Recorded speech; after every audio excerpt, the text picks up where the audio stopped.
자, 여러분 10주차 두 번째 시간입니다. 지난 시간에 우리 수직적 통합과 아웃소싱에 대해서 이야기를 했죠. 이번 시간에도 기업 수준의 전략의 한 파트인데 해외 시장 진출 전략에 대한 거예요. 해외 시장 진출 전략. 해외 시장으로 진출한다는 건 뭐예요, 여러분? 우리가 지난 시간까지는 사업을 다각화하는 거에 대한 거에 관련된 전략이었죠. 근데 지금은 해외 시장 진출이라는 것은 시장을 다변화하는 거예요. 마켓을 다변화하는 거죠. 기존에 작은 국내 시장에만 머물러 있었는데 이제는 새로운 수요를 찾아서 시장을 다변화하는 것이죠. 그죠? 해외 시장 진출.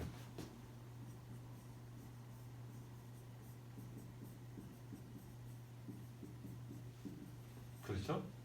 해외 시장으로 마켓을 다변화하는 거예요.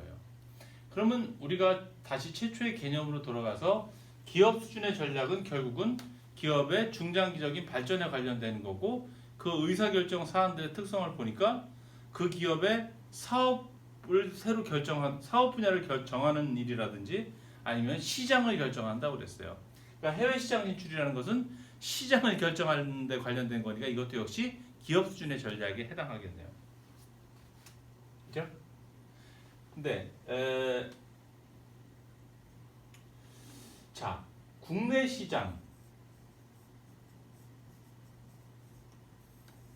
시장에서 활동하던 특정 기업이 이제 뭐 시장을 다변화하기 위해서 새로운 수요를 찾기 위해서 해외 시장을 이렇게 가게 되죠. 그죠?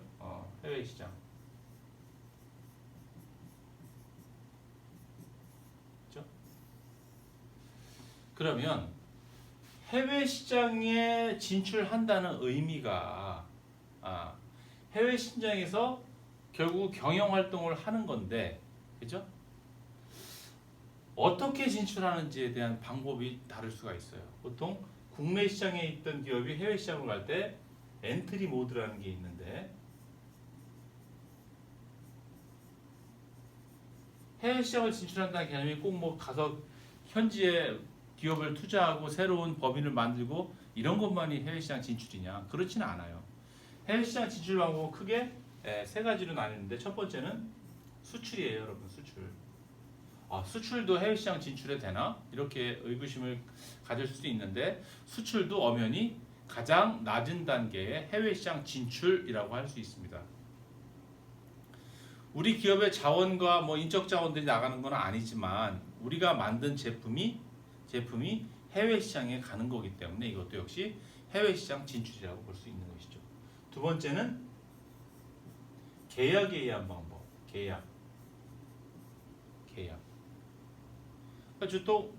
주로 이제 계약에 의한 방법은 수출은 우리가 간접 수출이 있고, 그렇죠? 직접 수출이 있죠. 계약은 뭐 라이센싱 또는 뭐 프랜차이징 이런 것들이 있고요. 그다음에 뭐 OEM 같은 것도 계약이라고 할 수 있고. 세 번째, 해외 직접 투자.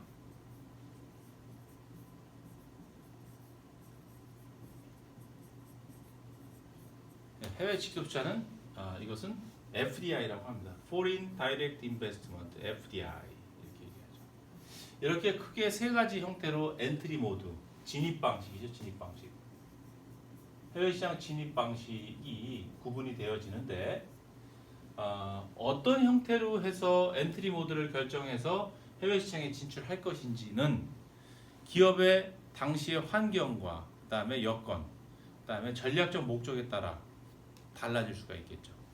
그래서 오늘은 이 해외 시장 진출을 갖고 오늘은 수출, 그다음에 그 다음 시간에는 계약, 그 다음 시간에는 해외 직접 투자를에 대해서 이야기할 수 있도록 하겠습니다.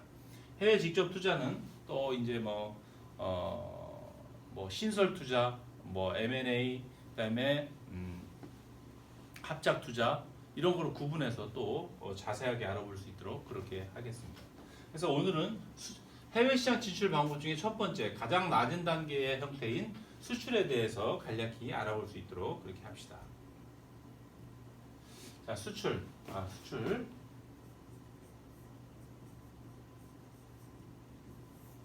자, 간접 수출과 직접 수출로 나눠진다고 했죠.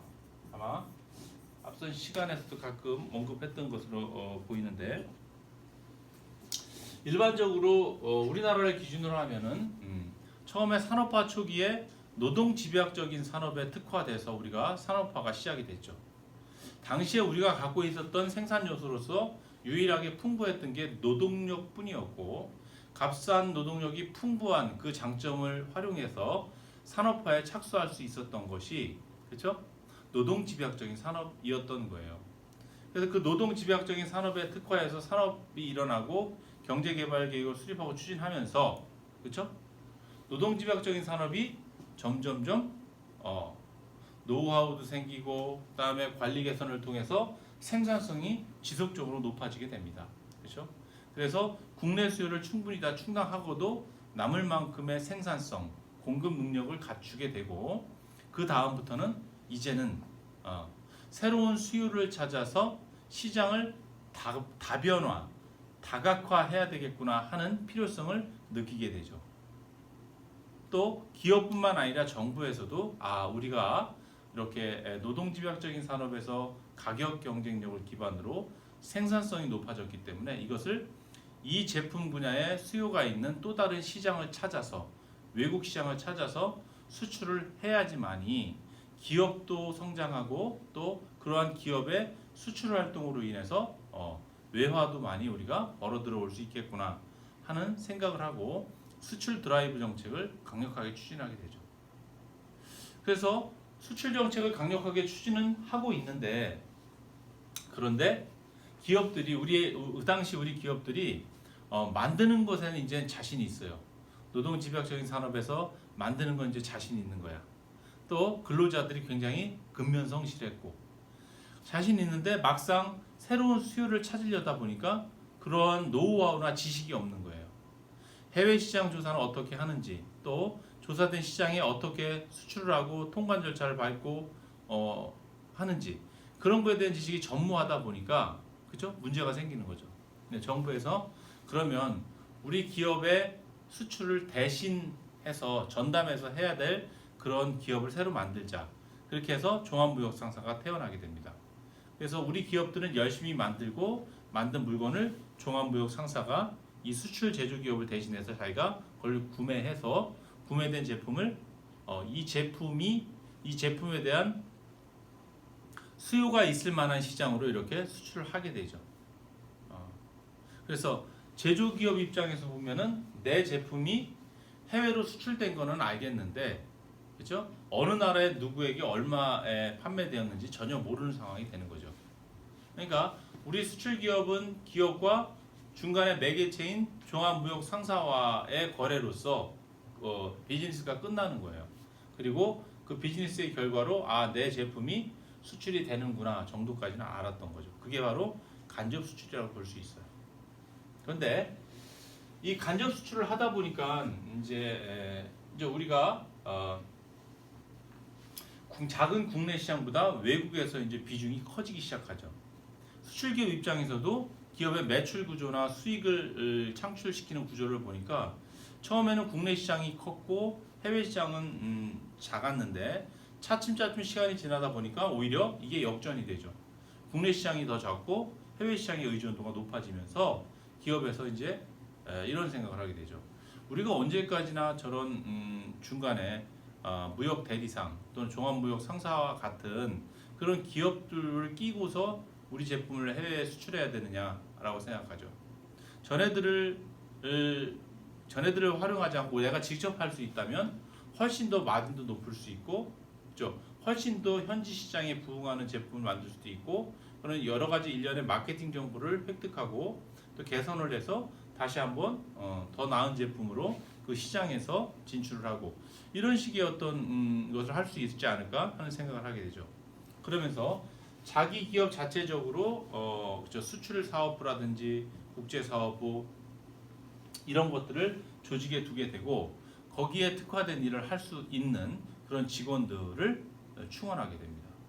그러면서 차츰 종합무역 상사나 무역 대리상들의 어떤 의존도를 벗어나게 되죠.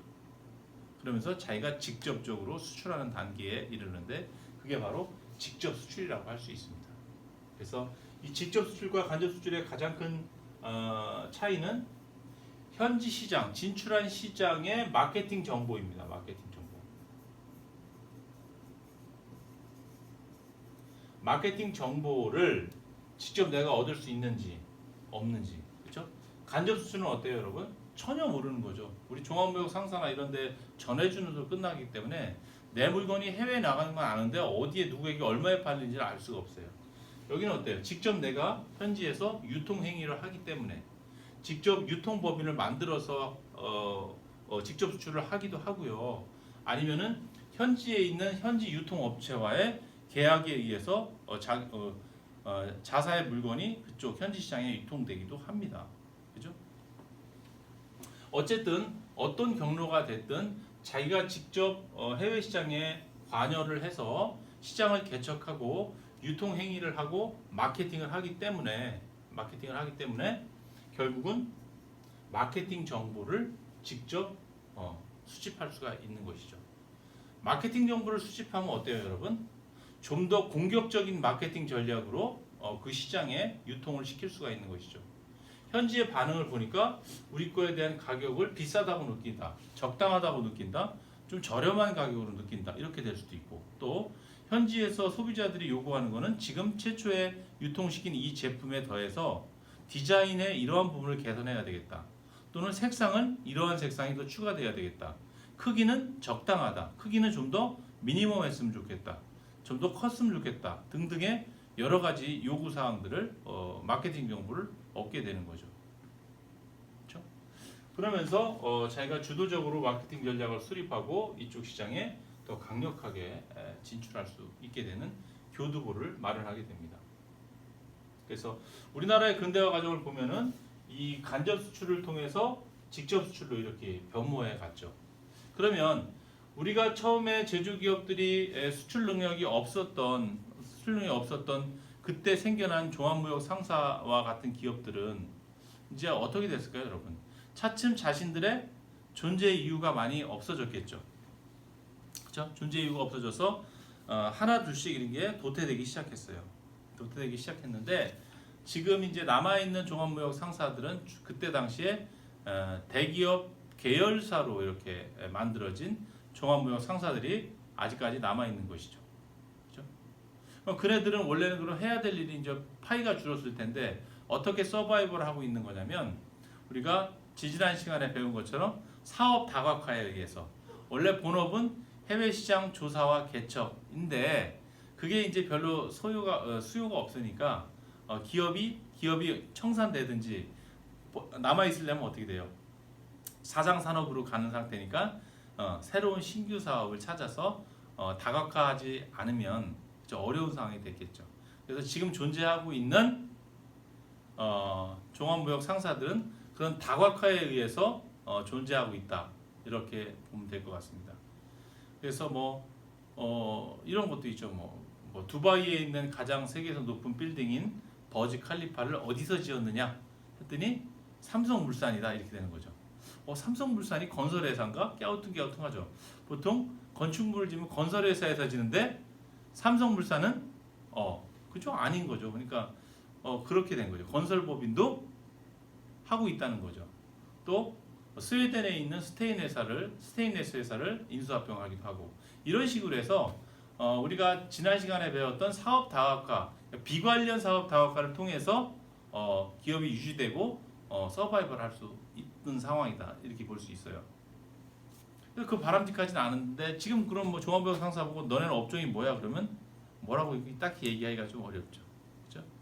그래요. 오늘은 이렇게 해서 해외시장 진출 방법 중에 가장 낮은 단계의 방법인 수출에 대해서 알아봤고, 다음 시간에는 계약에 의한 진출에 대해서 설명하도록 하겠습니다. 수고 많았습니다.